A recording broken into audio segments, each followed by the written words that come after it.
ओम नमो भगवते वासुदेवाय। ओम नमो भगवते वासुदेवाय। ओम नमो भगवते वासुदेवाय। नारायणं नमस्कृत्य नरं चैव नरोत्तमं देवीं सरस्वतीं व्यासं ततो जयं उदीरयेत्। नष्टप्रयेषु अभद्रेषु नित्यं भागवत सेवया भगवती उत्तमश्लोके भक्तिर्भवति नैष्टिकी। ओम ज्ञानतिमिरञ्जस्य ज्ञानाञ्जनशलाकये चक्षुरुन्मीलितं येन तस्मै श्रीगुरवे नमः। श्रीचैतन्यमनोभीष्टं स्थापितं येन भूतले स्वयं रूपकदामह्यं ददाति स्वपदान्तिकम्।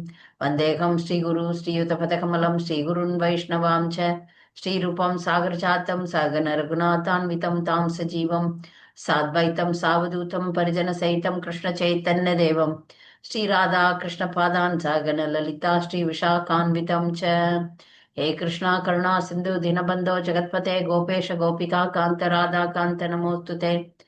जयदां सुरदौ पङ्गोर्मम मन्दमतेर्गति मत्सर्वस्य पादाम्बोजौ राधामदनमोहनौ दिव्यद्वृन्दारण्यकल्पद्रुमादगस्तिमद्रत्नाकारो सिंहासनौस्तौ श्रीमद् राधा श्रीलगोविन्ददेवो प्रेस्ते लिपि सेव्यमानौ स्मरामि। श्रीमान् रासरसारम्भि वंशी वटतटस्थित कर्षन् वेणुस्वनैर्गोपिर्गोपीनाथ श्रीयस्तु नः। तप्तकाञ्चन गौराङ्गी राधे वृन्दावनेश्वरी वृषभानुसुते देवी प्रणमामि हरिप्रिये। वाञ्छाकल्पतरुभ्यश्च कृपा सिन्धुभ्येव च पतितानां पावनेभ्यो वैष्णवेभ्यो नमो नमः। नमो ओं विष्णुपादाय कृष्णप्रेष्ठाय भूतले श्रीमते भक्तिविकास स्वामिनिति नामिने। नमो ओं विष्णुपादाय कृष्णप्रेष्ठाय भूतले श्रीमते भक्तिवेदान्त स्वामिनिति नामिने। नमस्ते सारस्वते देवे गौरवाणी प्रचारिणे निर्विशेष शून्यवादी पाश्चात्य देश धारणे श्री कृष्ण चैतन्य प्रभु नित्यानंद श्री अद्वैत गदाधर शिवासादि गौर भक्त वृंद। हरे कृष्ण कृष्ण कृष्ण हरे हरे हरे राम राम राम हरे हरे। श्रीमद् भागवत प्रार्थने। सर्वशास्त्रादि पीयूषा सर्ववेदैक सत्फला सर्व सिद्धांत रत्नाढ्य सर्वलोकैक दृक्पृता सर्वभागवत प्राण श्रीमद् भागवत प्रभो कलिद्वन्द्वोदितादित्य श्रीकृष्ण परिवर्तित परमानंद पाठाय प्रेम वक्षाक्षराय ते सर्वदा सर्वसेव्याय श्रीकृष्णाय नमोस्तु मे। मथेक बंधो मत संगिन मत गुरु मन महादन मन्निस्तारक मद्भाग्य मदानंद नमोस्तु ते। असाधु साधु ददाहिन आदिनोचता करा ஆனாமுச்ச கதாச்சின்மாம் பிரேம்னா ஹிருத்கண்டயோ ஸ்புரா. மொழிபெயர்ப்பு. ஓ எல்லா வேத இலக்கியங்களில் இருந்தும் கடைந்தெடுக்கப்பட்ட அமிர்தமே, வேதங்களின் மிக முக்கியமான ஆன்மீக பழமே, எல்லா தத்துவங்களின் முடிவுகளான ஆபரணங்களை கொண்டவரே, உலக மக்களுக்கு ஆன்மீக பார்வையை கொடுப்பவர் மற்றும் வைஷ்ணவர்களின் உயிர் மூச்சாக விளங்குபவரே, பகவானே நீர் கலியுகத்தின் இருளை போக்குவதற்காக உதித்த சூரியன். உண்மையில் நீர் எங்களிடம் திரும்பி வந்த கிருஷ்ணர். ஓ ஸ்ரீமத் பாகவதமே, உங்களுக்கு என் பணிவான வணக்கங்கள். உங்களை படிப்பவர்கள் உன்னத ஆனந்தத்தை அடைவார்கள், ஏனெனில் உங்கள் எழுத்துக்கள் அவர்களுக்கு தூய பக்தி தொண்டை பொழிகின்றது. நீங்கள் பகவான் கிருஷ்ணரின் அவதாரமாக இருப்பதால் எப்பொழுதும் அனைவரும் உங்களுக்கு தொண்டு புரிய வேண்டும். ஓ ஸ்ரீமத் பாகவதமே, என்னுடைய ஒரே நண்பரே, என்னுடன் இருப்பவரே, என்னுடைய ஆசிரியரே, என்னுடைய மிகப்பெரிய சொத்துமாகவும் என்னை விடுவிப்பவருமாகவும் இருப்பவரே, என்னுடைய மரியாதை கலந்த வணக்கங்களை ஏற்றுக்கொள்ளுங்கள். ஓ ஸ்ரீமத் பாகவதமே, புனிதமற்றவருக்கும் புனிதத்தை வழங்குபவரே, மிகவும் வீழ்ச்சி அடைந்தவர்களே, மிகவும் வீழ்ச்சி அடைந்தவர்களை உயர்த்துபவரே, என்னை எப்பொழுதும் கைவிட வேண்டாம். கிருஷ்ணருக்கான தூய பக்தி தொண்டுடன் என் இதயத்திலும் தொண்டையிலும் தோன்றுவீராக. ஸ்ரீமத் பாகவதம் கி ஜாய். ஸ்ரீல பிரபுபாத் கி ஜாய். ஸ்ரீமத் பாகவதம் காண்டம் 10 அத்தியாயம் 87. இன்னைக்கு முடிச்சிடலாம். கேள்வி பதில்களை பார்த்துட்டு நம்ம இன்னைக்கு இந்த அத்தியாயத்தை முடிக்கலாம்.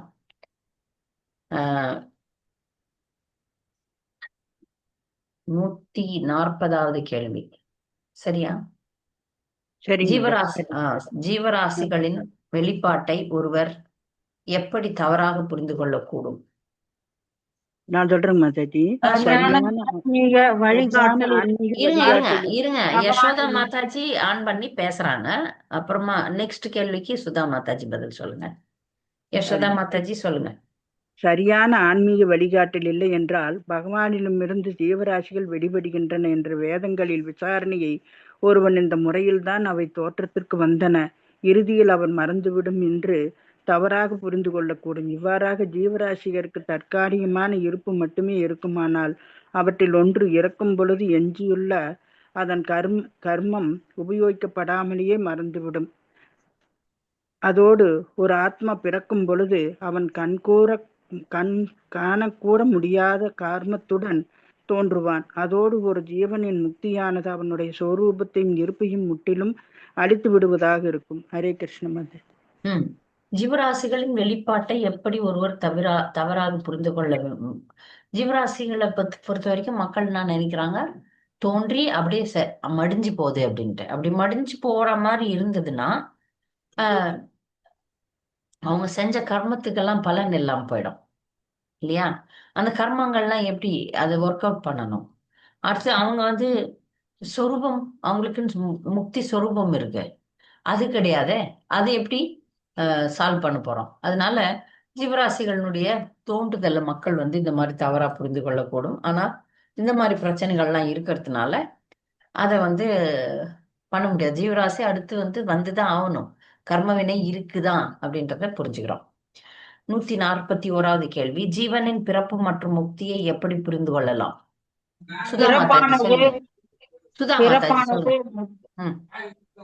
பிறப்பானது முதலில் அவன் ஒரு ஜட உடலால் மூடப்படுவதை குறிக்கிறது. அவனது மரணமானது அல்லது முக்தியானது அவனுடைய ஸ்தூல மற்றும் சூட்சம உடல்கள் நிரந்தரமாக அழிந்து விடுவதை குறிக்கிறது. நிச்சயமாக பரமபுருஷரின் கருணையால் தான் இத்தகைய பிறப்பும் மரணமும் நிகழ்கிறது. அப்ப எல்லாருக்கும் புரியுதா? பிறப்புன்றது பிறந்துட்டாலும் இறப்புன்றது ரெண்டு வகைப்படும். ஒண்ணு, அவங்க இந்த முக்தி பெறவில்லை என்றால் திரும்பி அந்த உலகத்துக்கு வர்றதுக்காக போயிடுவாங்க, சரியா? ஆனால் முக்தி பெற்றாங்கன்னா அவங்களுக்கு இந்த ஸ்தூல உடலும் இருக்காது, சூக்ஷ்ம உடலும் இருக்காது, சரியா? அடுத்து 142வது கேள்வி, உபாதான காரணம் என்றால் என்ன? சொல்லுங்க சாந்தாமணி மாதாஜி. ஹரே கிருஷ்ண மாதாஜி. பரமபுருஷர் தமது பார்வையினால் பிரகிருதியை பௌதீக மூலப்பொருட்களாக மாறும்படி தூண்டுகிறார். அம்மூலப்பொருட்களிலிருந்து எண்ணற்ற பௌதீக ரூபங்கள் தோன்றுகின்றன. இவ்வாறாக பிரகிருதியானது படைப்பின் முதல் காரணமாக உபாதான காரணமாக இருக்கிறது. படைப்பு பிரகிருதின்றது ஜட இயற்கையா? பிரகிருதின்றது ஜட இயற்கை, அதை பகவான் பார்க்கறது மூலியமாக. ஜட இயற்கைன்றது என்னது? கிருஷ்ணருடைய பகிரங்க சக்தி, வெளிப்புற சக்தி. அதை கொண்டுதான் அவர் உலகத்தை படைக்கிறார். அப்போ அது இந்த பிரகிருத்தின்னு சொல்ற ஜட இயற்கை உபாதான காரணமாக, முதல் காரணமாக இருக்கிறது. நன்றி. அடுத்த கேள்வி, பரமாத்மா மற்றும் கீழான ஜீவாத்மா இரண்டிற்கும் பொருந்தக்கூடிய கூற்று யாது?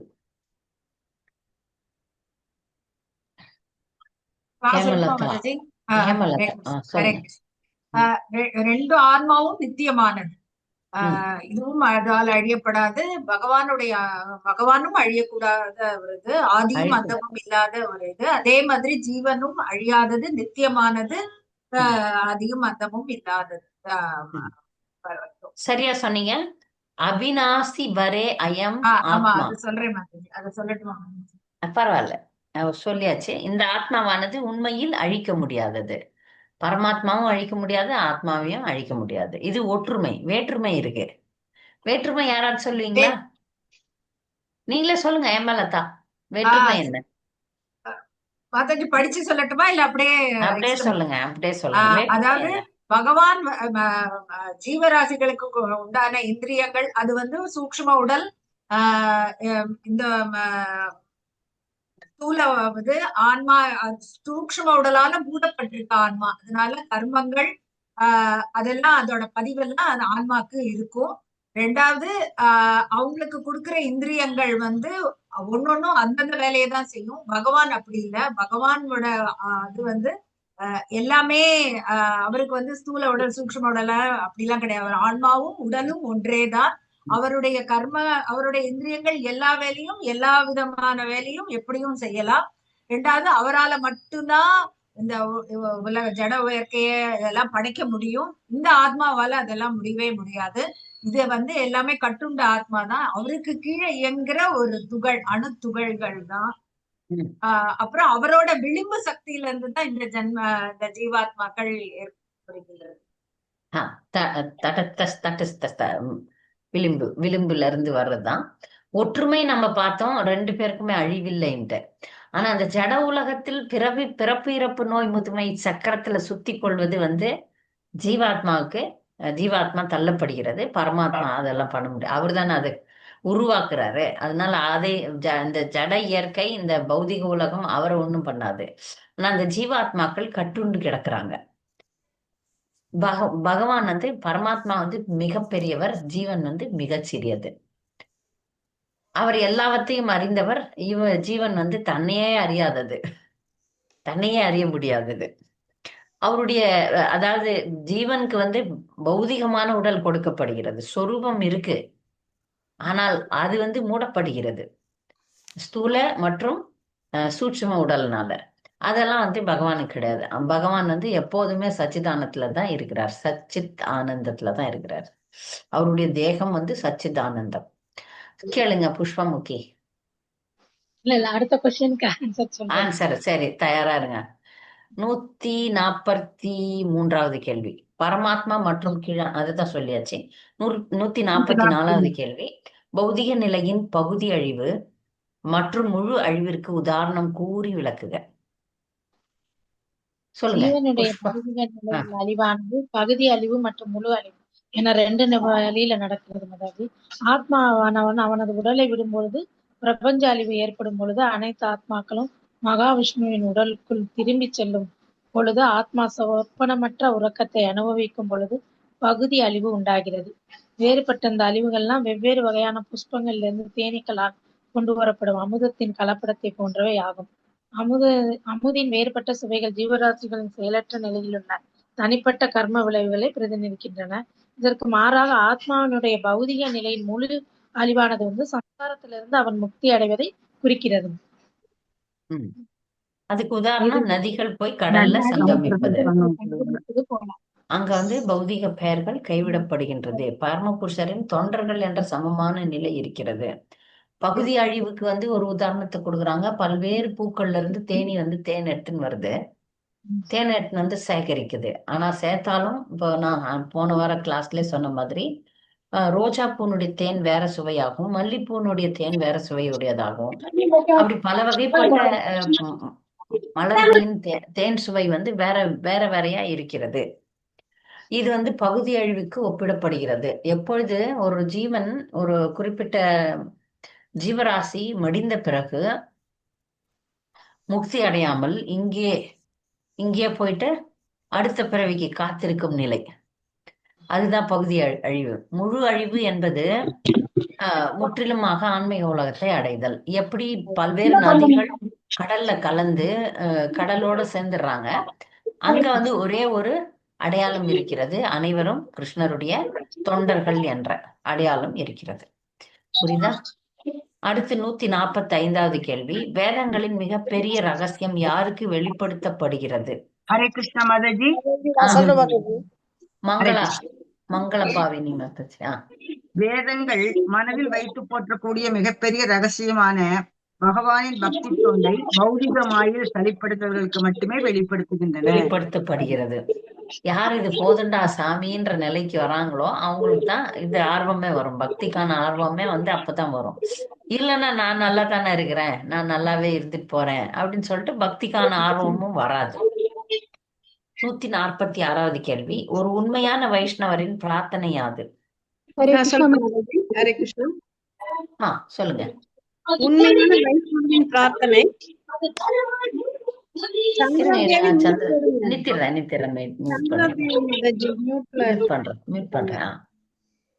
உண்மையான வைஷ்ணவரின் பிரார்த்தனை பின்வருமாறு. நாதயோனி சகஸ்ரேஷு ஏஷு ஏஷு பிரமாமி அகம் தத்ர தத்ராச்யுதா பக்திர் அச்சுதாஸ்து திருடா வயி. அச்சுதா பிரபு, ஆயிரக்கணக்கான உயிரினங்களுக்கிடையில் எங்கெல்லாம் நான் சஞ்சரித்தாலும் ஒவ்வொரு சூழ்நிலைகளிலும் உம்மிடம் நான் நிலையான பக்தி கொண்டிருக்க வேண்டும். ஹரே கிருஷ்ணா மாதாஜி. நல்லா சொன்னீங்க, நன்றி. 147வது கேள்வி. ஆராய்ச்சி அறிவு இல்லாமலும் பௌதிக வாழ்வில் போதுமான வெறுப்பை வளர்த்து கொள்ளாமலும் எப்படி வைஷ்ணவர்கள் பௌதிக பந்தத்திலிருந்து விடுபட முடியும்? மாதாஜி நான் சொல்லட்டா? சொல்லுங்க சாரதா மாதாஜி. தம் மோகினி ரூபா அடுத்த ஜீவனாகிய கேள்விக்கு சொல்லுங்க. மற்றும் தற்பரமனாகிய அது என்ற ஜீவன்களை பற்றிய முழுமையான ஆராய்ச்சி அறிவில்லாமலும் போதிக வாழ்வில் போதுமான வெறுப்பை வளர்த்து கொள்ளாமலும் வைஷ்ணவர்களால் எப்படி தங்களுடைய போதிக பந்தத்திலிருந்து விடமுட முடியும் என்று சில தத்துவவாதிகள் வேள்வி எழுப்புகிறார்கள். இதற்கு வேதமூர்த்தியின் விடை என்னவெனில் பகவத் பக்தர்கள் மீது போதிக மாயை தொடர்ந்து செயல்படுவதற்கு வாய்ப்பில்லை. ஏனெனில் பகவானின் கருணையால் பக்தி தொண்டின் ஆரம்பப்படியிலேயே அனைத்து பயமும் பற்றுகளும் அகற்றிவிடுகின்றன. ஹரே கிருஷ்ணா. நன்றி. பக்தி தொண்டின் ஆரம்பத்திலேயே அவங்களுக்கு பயமும் பற்றும் போயிடுதான். பாருங்க, பக்தி தொண்டு ஆரம்ப நிலையில இருக்கக்கூடிய பக்தர்களுக்கு கூட சில பற்றுகள், பௌதிக பற்றுகள்லாம் நீக்கப்படுகின்றது அப்படின்னு சொல்றாங்க. அப்புறம் எப்படி மாயை வந்து அவங்கள அட்டாக் பண்ணும். அடுத்து இப்ப மோகினி ரூபா பதில் சொல்லுங்க. 148வது கேள்வி. பயம் யாருக்கு ஏற்படுகிறது, ஏன் ஏற்படுகிறது? ஹரே கிருஷ்ண மாதாஜி, பணிவான வணக்கம். காலமே இவ்வுலகில் உள்ள எல்லா பயங்களுக்கும் மூல காரணமாக காலமே இவ்வுலகில் உள்ள எல்லா பயங்களுக்கும் மூல காரணம் உண்மையில் கடந்த நிகழ் மற்றும் எதிர்காலம் என்ற அதன் முப்பிரிவுகளால் அது நோய், மரணம் மற்றும் நரக வேதனை ஆகியவற்றின் பயத்தை உண்டாக்குகிறது. ஆனால் இத்தகைய பயம் பரமபுருஷரின் தாமரை பாதங்களில் புகலிடம் கொள்ள தவறியவர்களுக்கு மட்டுமே ஏற்படுகிறது.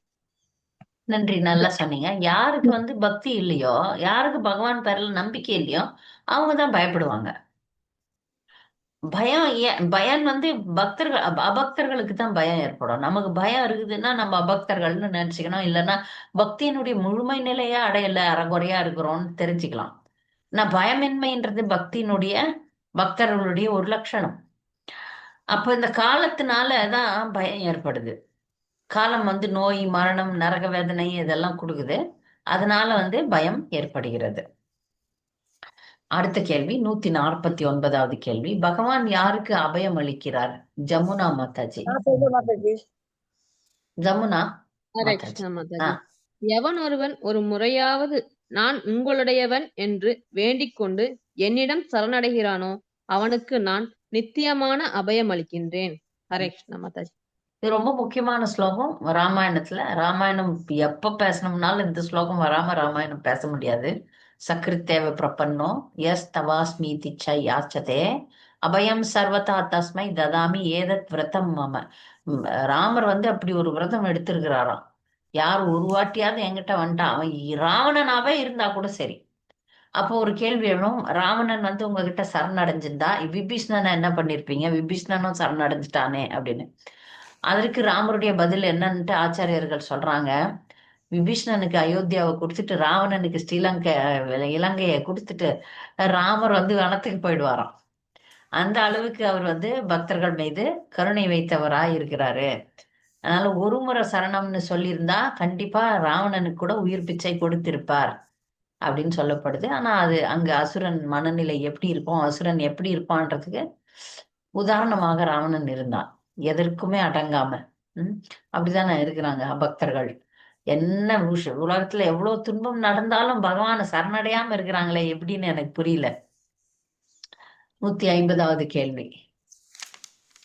வைஷ்ணவர்கள் எதில் நேரத்தை வீணடிப்பதில்லை? விமலாங்கி பத்மா மாதாஜி. ஹரே கிருஷ்ண மாதாஜி. வரட்டு தத்துவங்களை பற்றிய நீடித்த பயனற்ற வாக்குவாதத்தில் தங்களுடைய நேரத்தை வீணடிப்பதை வைஷ்ணவர்கள் விரும்புவதில்லை. ஹரே கிருஷ்ண மாதாஜி. அந்த நேரத்தை பகவானுக்கு பூஜை பண்ணலாம், பகவானுடைய நாமத்தை சொல்லலாம். அதனால வீணா வந்து பேச்சுவார்த்தை நடத்துறது, வாக்குவாதம் பண்றதெல்லாம் பக்தர்கள் விரும்புறதில்ல. அடுத்த கேள்வி 151வது கேள்வி. ஜீவனின் நிலை பற்றி கூறுக. ஹரே கிருஷ்ணா மாதாஜி.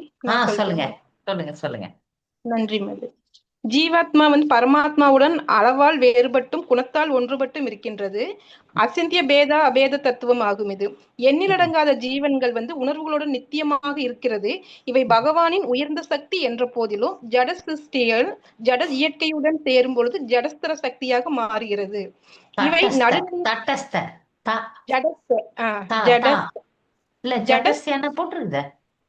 ஆமா மாதாஜி. ஜடஸ்ய சக்தியா தடஸ்தம் தட்டஸ்த தான் மாதாஜி, தடஸ்தம் தான் இருக்கு. தடஸ்த தடஸ்த தட்டஸ்த ஓகே. சக்தி. தடஸ்த சக்தியா மாறுதுங்க மாதாஜி. இவை வந்து நடுநிலையில் இருக்கும்போது தன் தனிப்பட்ட சுதந்திரத்தை பயன்படுத்தி மேலேயும் உயரலாம், ஆன்மீக லோகத்துக்கு, இல்ல கீழே பௌதிக லோகத்திலயும் கீழே இறங்கி பிறப்பு இறப்பு எனும் சக்கரத்திலேயே மீண்டும் மீண்டும் விலகலாம். இதுவரைக்கும் ஒன்னா இருக்கக்கூடிய இந்த ஆத்மாக்கள் இனி 4 பிரிவுகளாக பிரிக்கப்படுகிறது ஜீவன்கள். ஒன்று வந்து ஒருத்தர் அறியாமையால் மறைக்கப்பட்டவர்கள், மாயையால் மூடப்பட்டவர்கள், பிறப்பு இறப்பு சக்கரத்துல வீழ்கின்றனர், நித்தியமான கட்டுண்டவர்கள். 2வது பிரிவு மாதாஜி அறிவு மற்றும் பக்தி ஆகியவற்றின் சேர்க்கையின் மூலம் அறியாமையிலிருந்து விடுபட்டு முக்தி அடைகின்றனர். இவங்க வந்து நித்திய முக்தி பெற்றவர்களா இருக்கிறாங்க. 3வது பிரிவு வந்து தூய பக்தியுடையவர்கள், கற்பனை அறிவு மற்றும் பலநோக்கு செயல்கள் ஆகியவற்றில் விருப்பம் அதிகமா இருக்கும். இவர்கள் உன்னத அறிவும் ஆனந்தமும் கொண்ட புனிதமான உடல்களை பெற்று பக்தி தொண்டில் ஈடுபடுகின்றனர். இவர்கள் வந்து தேவர்களின் நிலையை குறிக்கிறது மாதாஜி. 4வது வந்து முற்றிலும் அறியாமையிலிருந்து விலகியவர்கள், பகவானின் நித்திய சேவர்கள். இப்படி 4 வகையாக ஜீவன்கள் வந்து பிரிகிறது மாதாஜி. இருக்கிறாங்க. ஜீவன்களை வந்து பொதுவா நம்ம ஜீவராசிகளை நம்ம எப்படி புரிஞ்சுக்கணும்னா, அவர்கள் பகவானுடைய தட்டஸ்த சக்தி அப்படின்னா மார்ஜினல் பொட்டன்சின்னு ஆங்கிலத்துல சொல்லுவாங்க. அது வந்து அந்த விளிம்பு சக்தின்னு போட்டு சொன்னாங்க இல்லையா, விளிம்பு சக்தி விளிம்புல இருக்கும். ஒரு விளிம்புல இருந்தோம்னா இந்த பக்கமும் விழலாம், இந்த பக்கமும் விழலாம் இல்லையா. அப்போ அவர்கள் அந்தரங்க சக்திக்கும் வரலாம், இல்ல பகிரங்க சக்திக்கும் போகலாம். அந்த வாய்ப்பு வந்து ஜீவனுக்கு பகவான் கொடுக்கிறார். சரியா. அடுத்த கேள்வி 152வது கேள்வி. யோகிகள் மற்றும் ஞானிகளின் பெருமை தற்காலிகமானது, மேற்கோள் காட்டி கூறவும்.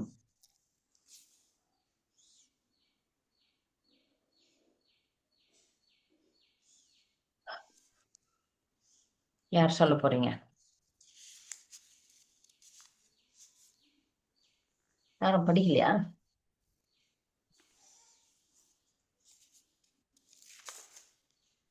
ஹரே கிருஷ்ணா மாதாஜி. சொல்லுங்க. வைஷ்ணவர் அல்லாதவர்கள் அதிகாரப்பூர்வமான சீட பரம்பரையில் வரும் ஓர் ஆன்மீக குருவிடம் சரணடைவதன் முக்கியத்துவத்தை அலட்சியப்படுத்துகின்றனர். மாறாக தங்களது சொந்த திறமைகளில் நம்பிக்கை கொள்ளும் அகம்பாவம் உள்ள யோகிகளும் ஞானிகளும் உலகை கவர்வதற்காக தங்களது உறுதிப்படுத்தப்படாத வெற்றியை வெளிப்படுத்துகின்றனர். ஆனால் அதனால் அவர்களது பெருமை தற்காலிகமானதாகும்.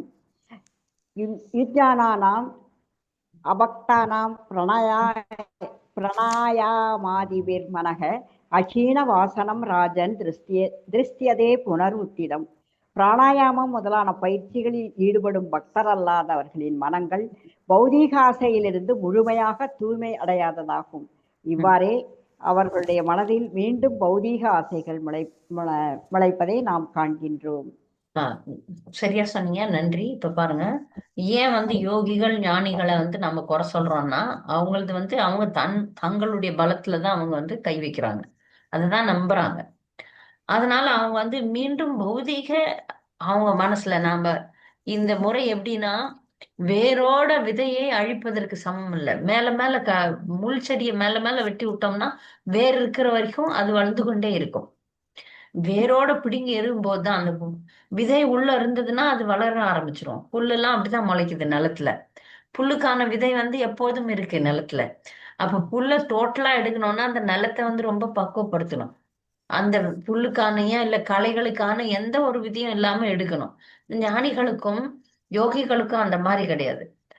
ஏதோ ஒண்ணு அடையணும்ன்ற உள்நோக்கம் இருந்துகிட்டே இருக்கு. அந்த உள்நோக்கம் விதை போற வரைக்கும் அவங்க வந்து திரும்பியும் இங்க வந்துருவாங்க. ஆசை முளைக்கும் அவங்க வந்துருவாங்க. அதுதான் இங்க சொல்லப்படுது. அடுத்து 153வது கேள்வி. பக்தன் எப்படி மனதை சுலபமாக வெற்றி கொள்கிறான்? ஹரே கிருஷ்ணா மாதாஜி. சொல்லுங்க. தளராதவனும் அடக்கமுள்ளவனாகவும் பகவான் விஷ்ணுவின் பக்தன் ஒருவன் பிடிவாதம் உள்ள மனதை சுலபமாக வெற்றி கொள்ள முடியும் என்று உறுதி அளிக்கப்படுகிறான். அவன் தன் மனதை நிலையாக வைத்துக் கொள்வதற்கு அஷ்டாங்க யோகையோ முறையோ அல்லது இத்தகைய வேறு வழிகளிலோ மேற்கொள்ள வேண்டிய அவசியம் இல்லை. சர்வம் சைத்த குரவ் பக்தையா புருஷோஹி அஞ்சசா ஜெயேத். குருவனிடம் சரணடைகிறதுனாலே அவன் வந்து சுலபமாக, ஏன்னா இப்ப அங்க வந்து அவன் வேற ஒரு எந்த ஒரு உத்தியும் அவன் கையெடுக்கிறது இல்ல. சரணாகதியை தான் அப்படிதான் சொல்றாங்க. சரணாகதி வந்து குருவுக்கும் கிருஷ்ணருக்கும் நம்ம பண்ணும்போது நம்ம தனிப்பட்ட முறையில அவங்க சொன்னதை மட்டும் செஞ்சா கூட போதும். தனிப்பட்ட முறையில் நான் அதை படிக்கிறேன், இந்த கமெண்ட். சில பேர் வந்து புரோபாதர் புஸ்தகத்தை விட்டுட்டு நான் வந்து அந்த ஆதியில இருக்கிற விஸ்வநாத் சக்கரவர்த்தி தாக்கூராருது பொருளுரையை நான் எடுக்கிறேன், நான் இதை எடுக்கிறேன், அதை அவ்வளோலாம் டீப்பா போக வேண்டிய அவசியமே கிடையாது. நமக்கு சொல்லப்பட்ட விஷயங்களை மட்டும் செஞ்சோம்னா போதும். நம்ம ஒரு ஆராய்ச்சி பண்றதுக்கோ இதுல நான் ஒரு புதுசா ஒண்ணு கண்டுபிடிக்கிறேன்னு சொல்றதுக்கோ அவசியமே கிடையாது. சிம்பிளா எளிமையாக குரு பரம்பரையை சரணடைஞ்சோம்னா கூட போதும். சொல்லப்பட்ட விஷயங்களை செய்ய வேண்டும், அது ரொம்ப முக்கியம். எளிமையான முறையில நம்ம உண்மையா பகவான் பேர்ல அன்பை வச்சுக்கிட்டோம்னா அதுவே நம்மை காக்கும். சரியா? நன்றி மாதாஜி, நல்லா சொன்னீங்க. அடுத்த கேள்வி 153வது கேள்வி. பக்தன் எப்படி மனதை அதுதான் சொல்லியாச்சு. 154வது கேள்வி. யோகிகளும் ஞானிகளும் மனதை அடக்க முடியாது, இதை உவமானம் மூலம் விளக்குக. ரேவதி. ஹரே கிருஷ்ண மாதாஜி. பக்தன் அல்லாத ஒருவன் தன் புலன்களையும் பிராணவாயுவையும் வெல்லக்கூடும் என்றாலும் அடங்கா குதிரை போல் கட்டுக்கடங்காது ஓடிக்கொண்டிருக்கும் தன் மனதை அவனால் அடக்க முடியாது. தொல்லைகள் மிகுந்த பல்வேறு ஆன்மீக பயிற்சிகளை மேற்கொள்வதில் அவன் முடிவுற்ற துன்பங்களை அனுபவிப்பான். முடிவில் அவன் முன்பு போல் கரைகாணாத பௌதிக கடலிலே தத்தளித்துக் கொண்டிருப்பான். இங்கு கொடுக்கப்பட்டுள்ள ஓமை மிகவும் பொருத்தமானதாகும். வியாபாரிகள் கூட்டம் ஒன்று பெரும் லாபத்தை எதிர்பார்த்து அவசரமாக ஒரு கடற்பயணத்தை மேற்கொள்கிறது. ஆனால் திறமையான ஒரு மாலுமியை கூலிக்கு அமர்த்த தவறிவிடும் அவர்கள் அதிக கஷ்டங்களை மட்டுமே அனுபவிப்பர். ஹரே கிருஷ்ண மாதாஜி. மாலுமி இல்லாம கப்பல் எப்படி ஓட்டுறது? மாலுமின்னா அந்த கப்பல் ஓட்டுறவனுக்கு வந்து எந்த திசையில போகணும், காற்று எப்படி வீசுது, எப்படி ஓட்டிட்டு போகணும்னு தெரியும். நீ பணம் நிறைய வச்சுன்னு ஒரு கப்பலை வாடகைக்கு எடுக்கலன்னா, நானே ஓட்டின்னு போறேன்னா முடியாது, மூழ்கிடுவோம். எந்த திசையில என்ன இப்ப தட்பவெப்பநிலை இருக்கு, எங்க புயல் வரப்போகுது, எங்க அலைகள் அதிகமா இருக்கு, அதெல்லாம் மாலுமிக்கு தெரியும் அனுபவத்தினால. அவன் பல வருடங்களாக கப்பல் ஓட்டுறான். அதனால மாலுமியை வைக்காம நான் கடலை கடந்துடுறேன்னு நினைக்கிறது மிகப்பெரிய முட்டாள்தனம். அடுத்த கேள்வி 155வது கேள்வி. சொந்த ஆத்மாவை கொல்லுதல். பாகவதம் ஸ்லோகம் மேற்கோள் காட்டி விளக்கவும். ஹரே கிருஷ்ண மாதாஜி. ஜமுனா மாதாஜி சொல்லுங்க. ஹரே கிருஷ்ணா. நிருத்தேகம் ஆத்தியம் சுலபம் சுதுர்லபம் பிளவம் சுகல்பம் குரு கர்ணதாரம் மாயானுகூலே நபஸ்வதேரிதம் புமான் பவாத்திம் ந தரே ச ஆத்மகா.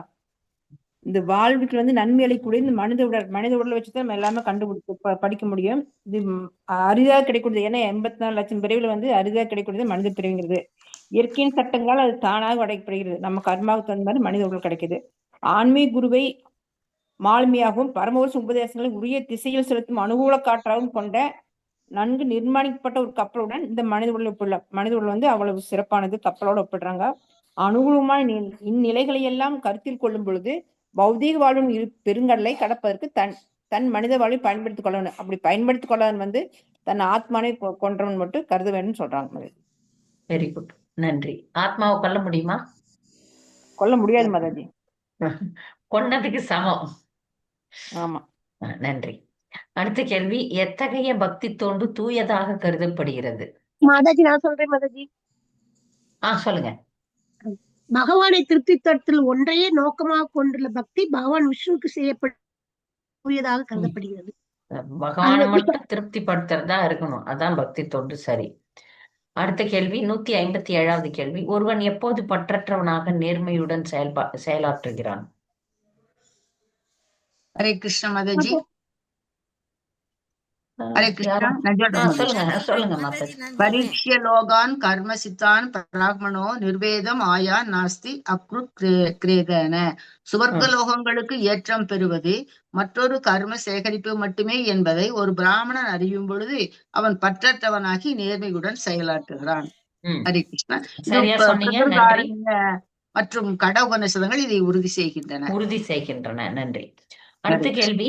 நிஜமான துறவு எது? நிஜமான துறவு சொல்லுங்க. மோட்டராலோ பரமபுருஷரை வழிபடும் முறை பக்தி தொண்டாகும். இம்மையிலும் மறுமையிலும் எல்லா பௌதிக அந்தஸ்துகளிலும் விருப்பமற்றவனாக மாறுவதே பக்தியாகும். உண்மையில் இதுவே நிஜமான துறவாகும். இந்த கோபால தாப்பனி உபனிஷத்து சொல்லுது இல்லையா? கோபால தாப்பனி உபனிஷத் வந்து சொல்லுது பக்தி ரஹஸ்ய பஜனம் தத், அதானே அந்த ஸ்லோகத்துல வந்து சொல்லப்படுது. வெரி குட், நல்லா சொன்னீங்க. நிஜமான துறவு என்பது பௌதிக அந்தஸ்துகளிலும் மற்ற விஷயங்களிலும் விருப்பமற்றவராக இருக்க வேண்டும். சரியா?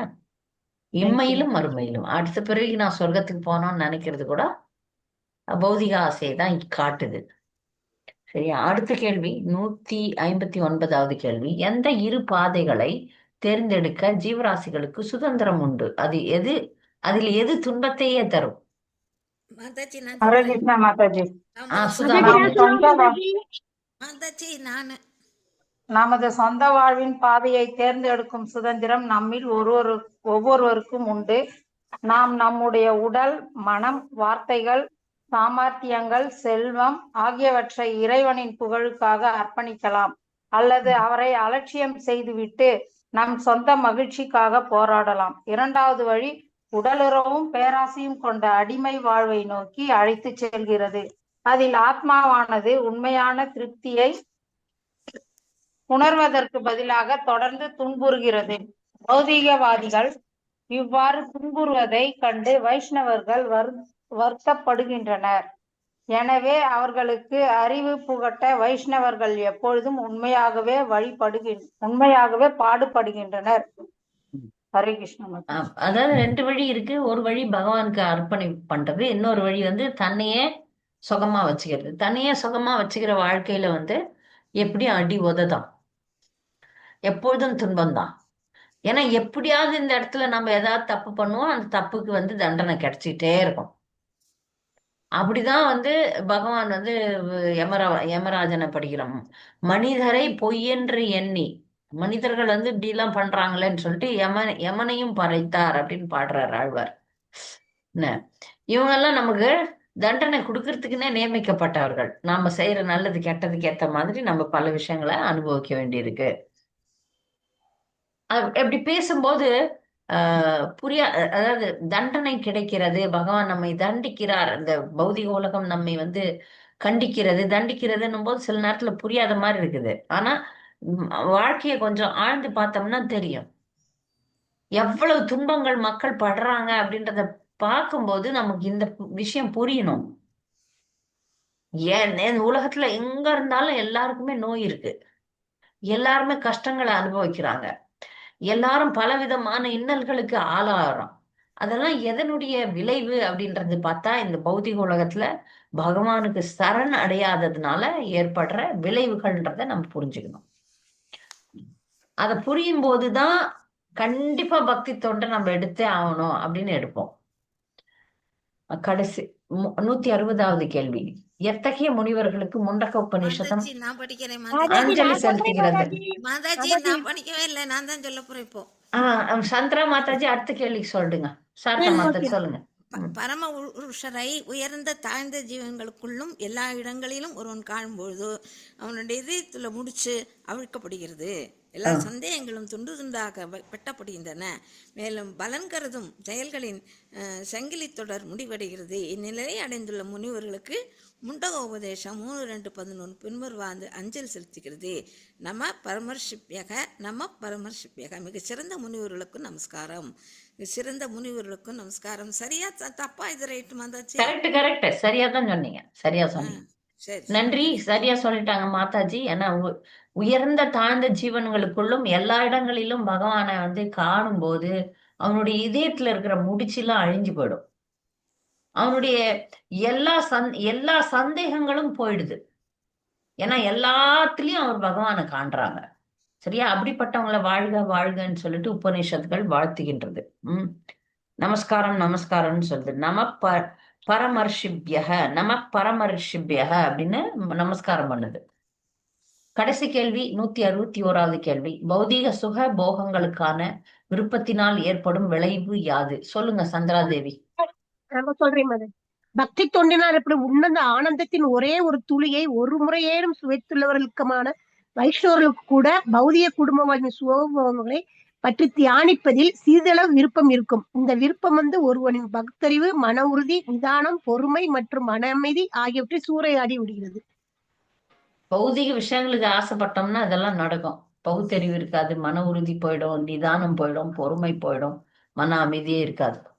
இதெல்லாம் இருக்கும். இதெல்லாம் சூறையாடி விடும். பௌதிக விஷயங்கள் சூறையாடி விடும். நன்றி. அப்ப அடுத்த பாடத்துக்கு போலாம். யாருக்காவது இது வரைக்கும் ஏதாவது சந்தேகம் இருக்குன்னா கேட்டுருங்க.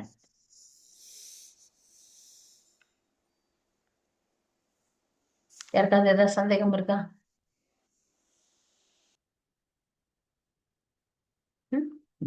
சரி, அடுத்த பாடத்துக்கு போலாம். இல்ல மாதாஜி, தெளிவா இருக்கு மாதாஜி, எல்லாமே தெளிவா இருக்கா? வெரி குட், நல்லா படிச்சிட்டீங்க. நல்லது. நம்ம அடுத்த பாடத்துக்கு போலாம். ஹரே கிருஷ்ணா. இதை நிறுத்திடுறேன்.